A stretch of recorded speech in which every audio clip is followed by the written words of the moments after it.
ভাত খেতে আসি, সালাম দিতে পারলাম না। আলু ভর্তা দিয়া আর মরিচ ভর্তা দিয়া ভাত খাইবে। আমাদের কপালে গরুর গোস্ত বৎসরে ছাড়া একবার আইলে আসে, না আইলে নেই। 1.5 বছর ঘরে হয়ে অসুস্থ ছিলাম। আমার বাপের এরকম সামগ্রী নাই যে আমার চিকিৎসা চালানোর টাকা দিতে পারত।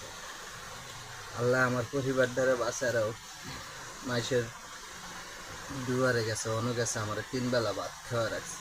কিন্তু ভাই আমি অসুস্থ। কিন্তু ভাইয়া হেল্প করার আমার কেউ নাই। আপনাদের দুয়ারে আমি এই যে ভিডিওটি যে সারি, আমি এই মোবাইলটা কিস্তির মাধ্যমে আনছি, কিস্তি অনচলতে আছে।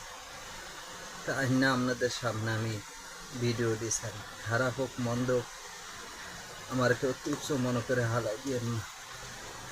আপনাদের কাছে একটা অনুরোধ, 10-এর লাড়ি 1-এর পূজা। আমি আপনাদের কাছে একটা অনুরোধ, ছোট বাইরে বুকে জড়েন।